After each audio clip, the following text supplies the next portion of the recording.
All right. Good morning and welcome. Today, we will continue our discussion on growth and decay problems. Let me just check if my stream is working here. Everything seems good.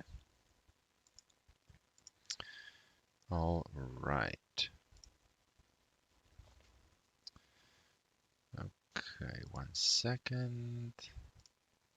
There we go. Okay.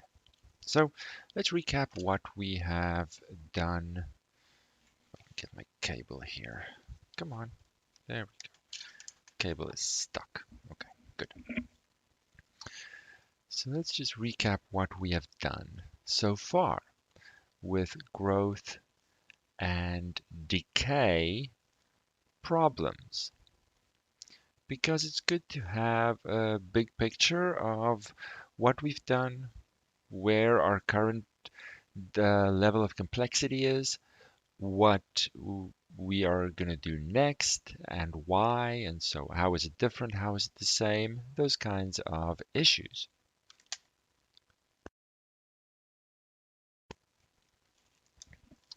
So if you remember, we started with our basic exponential, whoopsie, there's an I missing in there, growth. Then so here our basic exponential growth says that the growth rate is proportional to the population size. Then we had a look at radioactive decay problems, where we saw that the differential equation looked exactly the same, except we were going to go down. K was negative in this case. K is positive in this case. Positive growth constant. K negative decay constant. But the rate of change was still proportional to the amount. Population size, amount left. It had the same look and therefore the same solution process and the same function that we had to analyze to answer our word problems. Then we said, okay, well, let's look at exponential growth, but understand that there are space limitations involved. That if I put fruit flies in a jar, eventually they're going to run out of space. And that affects my growth rate.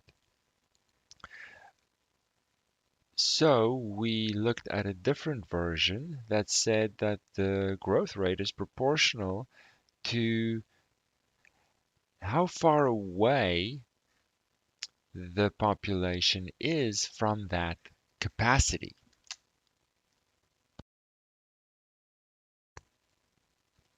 That we'll call n, for example. So we still have a growth constant here, but now we're looking at the growth being proportional to something else. And we saw that in comparison to the basic exponential growth, we now had a situation where we had a capacity line, and I start with my initial population and it's going towards that capacity, but it'll never get there. The closer it gets, the slower it grows. So let's put a pin in the pros and cons of 1 and 3, because it seems like together they are the ideal situation. Initially, thing, the things that grow, whatever the specific topic is, bacteria growth, fruit flies, goats in a field, whatever that may be, they don't have any care for capacity in the beginning. They're so far away from it. So the exponential growth would be very similar to basic exponential growth. But as we get closer, then this portion of the basic exponential growth becomes unreasonable, and the capacity uh, aspect that it slows down the closer I get to the capacity becomes more realistic. So a combination of these seem to be the direction to go in. But unfortunately, that is a big jump in complexity. So we just want to look at some variations of this level of complexity. First, to see how many different situations we can really cover with these fairly basic proportionality differential equations. The next one I want to look at is Newton's law of cooling. Cooling? Can I write cooling? Oh, come on. Cooling. There we go. So let's see what that says. Let's just write it over here. Newton's law of cooling says if I have like a cup of coffee that's really hot and I want to leave it out to cool. So first we're going to say, okay, let Y represent the temperature of the object at time t. Now, in the case of a hot cup of coffee, that temperature, if I leave it out, is going to decrease. So we have a decaying situation here. The temperature, if you will, is decaying. But what Newton observed was that the rate of change was proportional to the difference between the temperature of the object and the temperature of the surroundings. So the room temperature in the case of leaving out a cup of coffee. So let's, for simplicity, make that n for no reason whatsoever. So again, I have a similar differential equation that there's my proportionality constant, this difference between the temperature and the room temperature. So in the case of a hot cup of coffee, this is often room temperature or a temperature that is known beforehand. So you see how it's very similar to the exponential growth with capacity, very similar in appearance. But now I'm going to have a sort of a decaying effect. So it's not going to be identical, but very similar. All right. So let's just have a look at this. So let's suppose, let's just take an example. Hot cup of coffee, left outside. Then my Y is going to be larger than my room temperature. So the difference between the temperature of the coffee and the surrounding temperature, Y is going to be bigger. The coffee is much hotter. So this is going to be positive.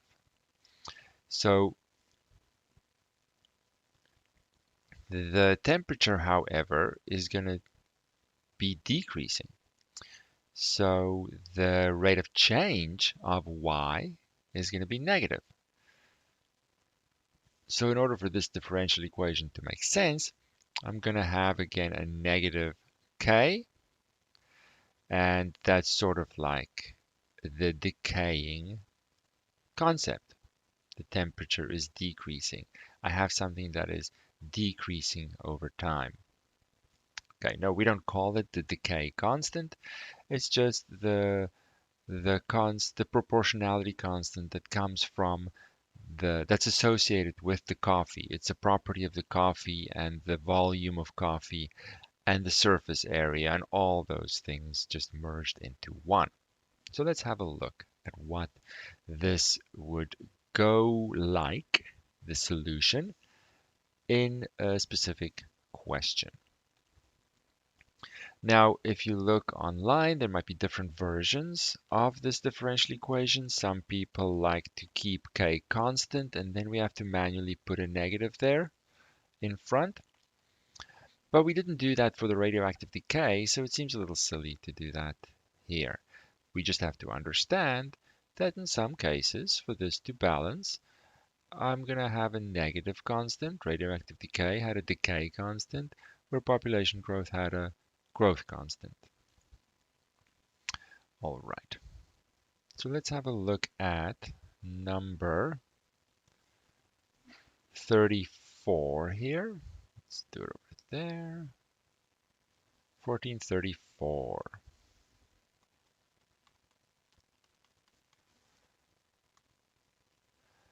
You are cooling a turkey that was taken out of the oven with an internal temperature of 165 degrees. After 10 minutes of resting the turkey in a 70-degree apartment, the temperature has reached 155. What's the temperature of the turkey 20 minutes after taking it out of the oven? All right, so we have our surrounding, our ambient temperature of 70 degrees, and our initial temperature is 165. Time seems to be in minutes. So let's say here, Y represents the temperature of the turkey at time t, and that would be in minutes. Then my rate of change, according to Newton's law of cooling, is going to be the temperature of the turkey minus the 70 degrees surrounding temperature. And my initial temperature was 165.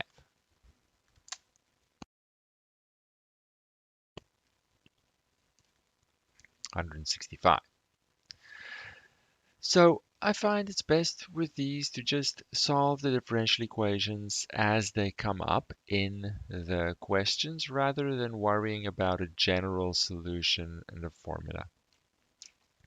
It doesn't really serve our purposes for these kinds of questions, so why stretch the time when there's very little need for that in this case? Okay. So now we have a differential equation. It's not more or less complicated than the previous capacity growth one. So let's do it.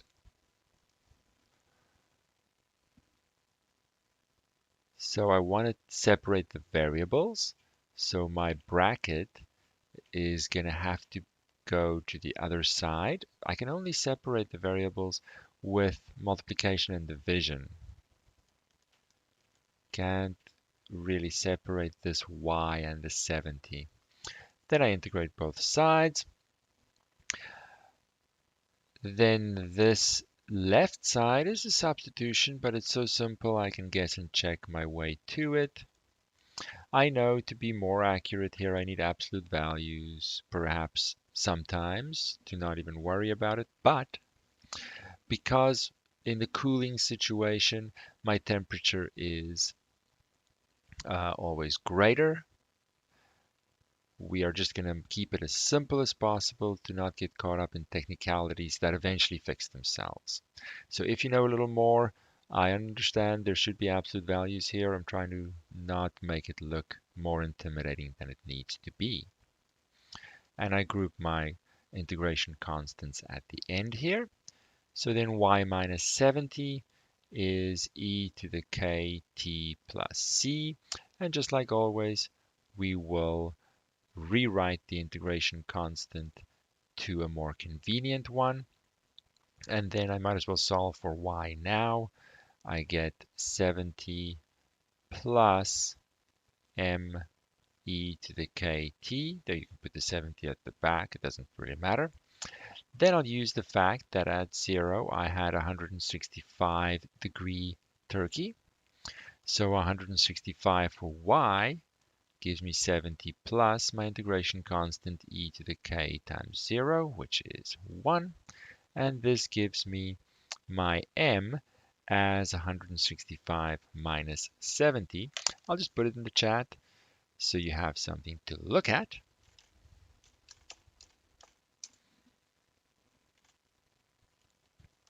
And it is, of course, 190, not 195, just 95.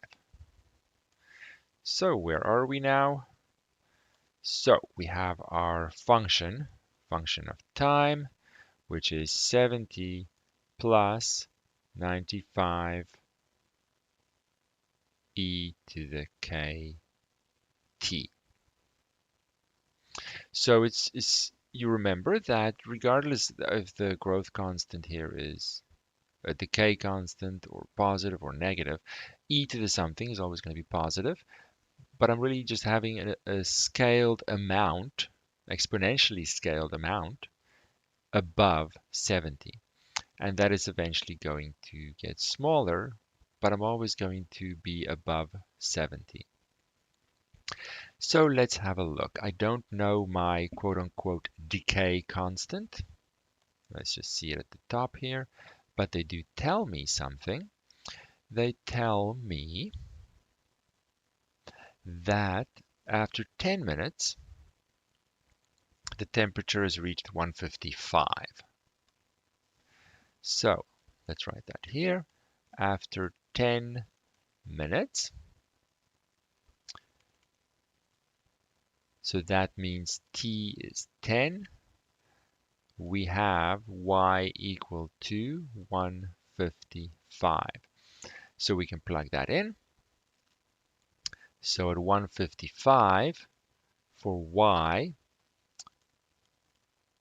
everything else is the same. K is what I'm looking for, and 10 for t. So 95 e to the 10k is 155 minus 70. So that'll be 85. So e to the 10k is 85 over 95. 10k.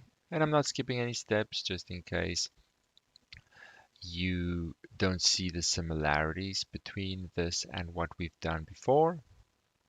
I then take the log of 85 over 95, which you could simplify first or not, doesn't matter. That goes in the log. And k is log of 85 over 95 over 10. Let's see what that is.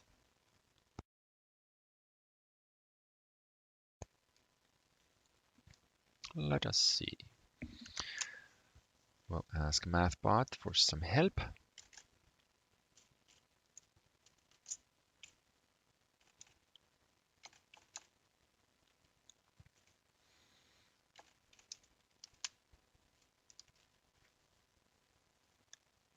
Oopsie. And as I suspected, it is negative 0.01112, let's say, if I go 4 significant digits.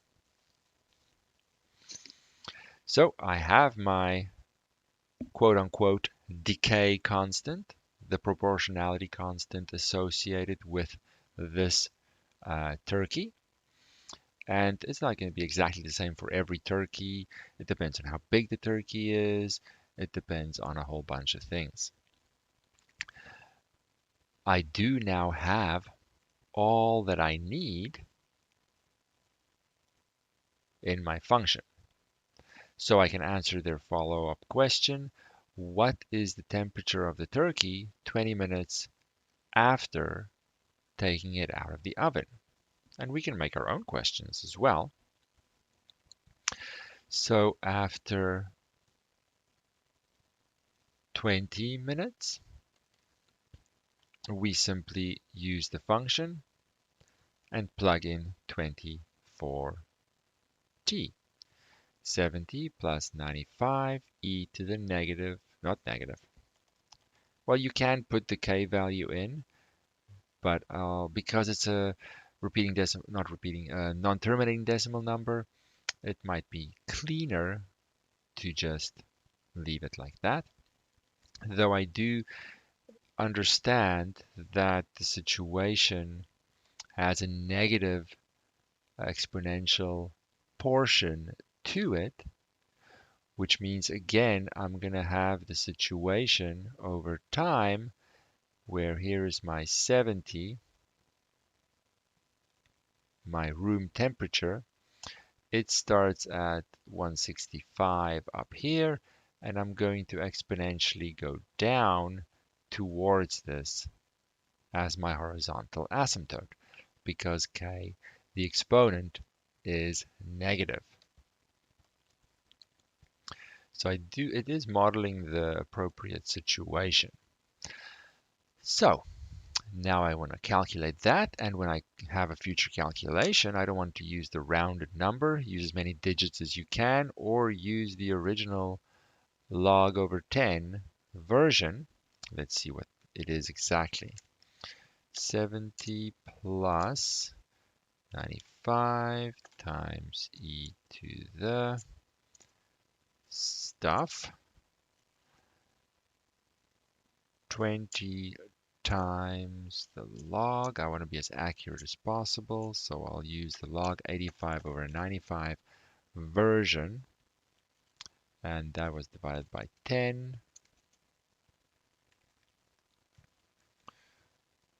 Like so. And I get an answer of 146.05. So after 20 minutes, it'll be approximately 146 degrees. You could say, if I leave out the turkey, how long before it's going to be a little bit too cold to eat? Let's suppose at 130 degrees, it's not enjoyable anymore. So we could say, I want to give my guests a time window, and when it's too cold, when it's cooled down too much, then I need to be done with my whole meal. So when will the temperature be, let's say 130? That's going to be how long I have for this meal. But it's a simple calculation for us. We want to have a y value of 130. We then want to solve for time. And I know my k, right? I write the k, but I remember that I know it whenever I need to. So I'll just go a little faster here because I'm running out of space. We could say, well, 130 minus 70, that is 60. So 60 over 95. So kt will be natural log of 60 over 95. So t is what I'm trying to solve here. Log of 60 over 95 over k. Let's see what we get.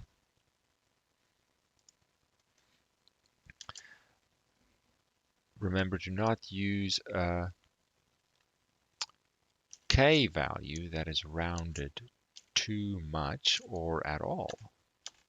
So log of 60 over 95 divided by, now we could use our most accurate k, which is up there on the screen, log of 85 over 95. I could have simplified that, but that's too late for that now.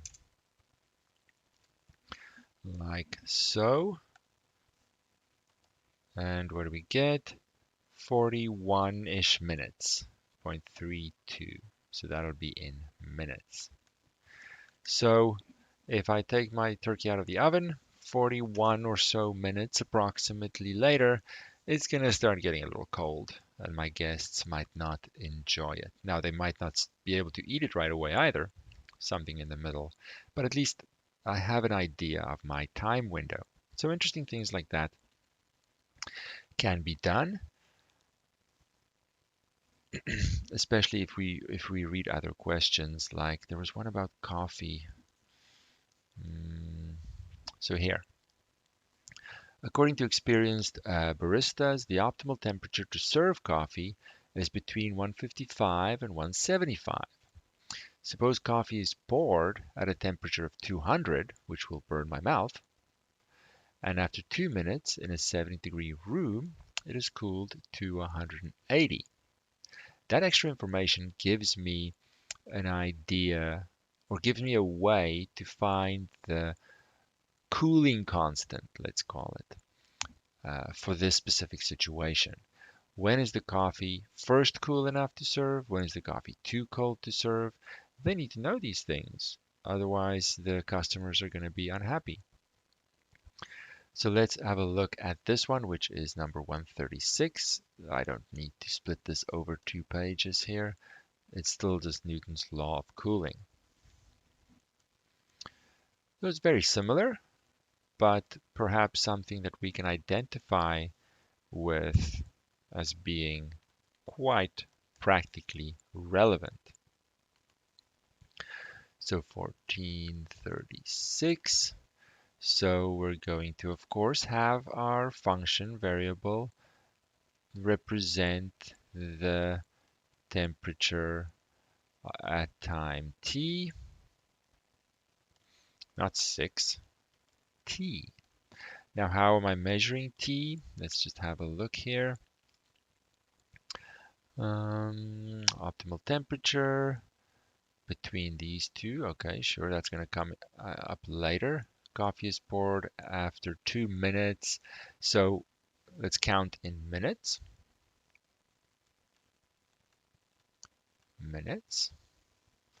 Then my coffee is going to cool at a rate that is proportional to the difference between the coffee temperature and the room temperature, which is 70. What is the initial temperature? They say it is 200. So 200 degrees, the initial coffee temperature. Now, I go through the motions and solve this differential equation. It is identical to the previous one, which is perfect practice. Separate the variables, then antiderivatives, which are fairly straightforward by now, I would hope. Kt plus integration constant. Y minus 70 is therefore e to the kt plus c, rewritten to a nicer integration constant. I have my general solution or a version of it. And then initially I have a temperature of 200.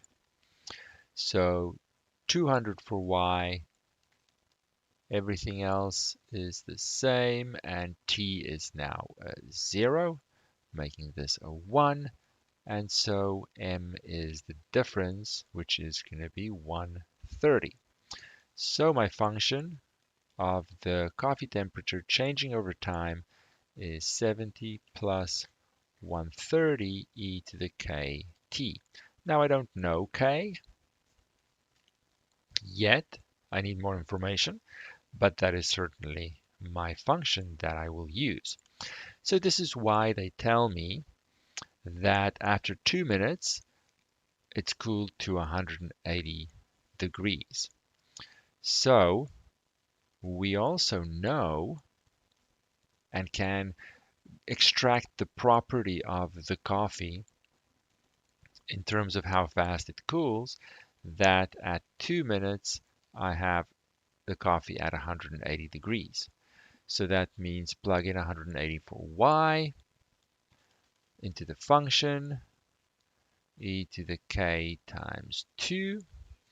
So 130 e to the, I'll write 2k, is therefore 180 minus 70, which is 110. So e to the 2k is 110 over 130. And so 2k is the natural log of that.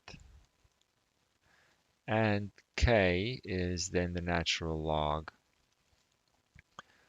over 2. Whoopsie, that was an unfortunate line there. Don't want to cut into the 2.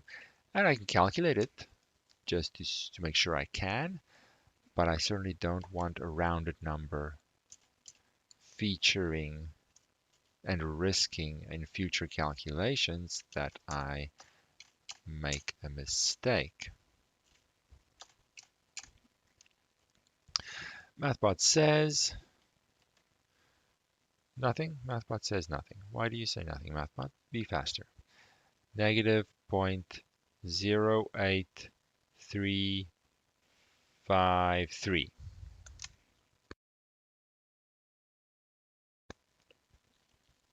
All right. Now I know my function that will go in there whenever I need it to. Let's see what they say. They now want to know, what is my window here? When is the coffee first cool enough to serve? So when do I get a target of 175? When is it too cold to serve? According to this, after 155 degrees. So 175 to 155 is my time window. So a temperature of 175 is going to happen when? Well, when I plug it into y, what was my function? Up here, 70 plus 130 e to the kt, and I solve for time. So let's do that a little bit faster. E to the kt, isolate that first, so it's going to be 175 minus 70, so it's going to be 105 over 130. So therefore kt is the natural log of that, and t is therefore natural log 105 over 130 over k. So let's just write these out before we solve them. I don't want to ruin the surprise. I also want to know when the temperature is 155. That's the end of my window. So it's going to be exactly the same with a 155 for y, but follow the same look, the same pattern, and everything. You can verify that it's going to be the natural log of 85. Didn't we do 85 before? It seems so familiar. I guess that was a different question. 155 minus 70 is 85. And then I divide by 130. Same argument as before. The pattern is always the same in these two questions. So let's see. When can I serve it first? So when is it 175 degrees? So I have the natural log, and I'm typing it in, so feel free to follow with me on your own calculator. I'm going to divide by k, but instead of the rounded version, I am using my k up here.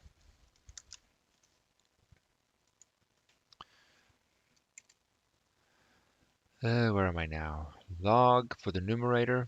Then I'm dividing by k, and k itself has a log function in it, 110 over 130.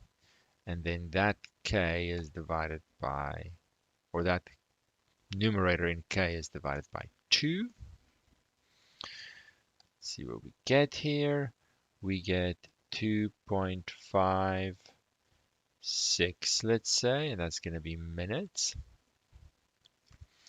And for the end of the time window, I'm not sure if I could just do it this way, recycle a previous entry for MathBot. I'll give it a shot. It does work. Okay, good. Just changing the 105 to an 85 as per our calculations. I get 5.09 minutes. So that means I can serve the coffee from, or let's say after 2.5 minutes, approximately 2.5 minutes, but before 5 minutes after it was created, approximately, of course. Approximately. My P's are always so weird. Whatever. So we get the idea. So a very practically relevant question, I would say, that to keep the customers happy, they could test beforehand what do customers like in terms of the temperature of their coffee on average. That means we need to be how fast before we could serve it, and when is it too slow? And all those things are very important questions that a basic differential equation uh, solves for us without most people actually realizing it. So we will end this discussion here.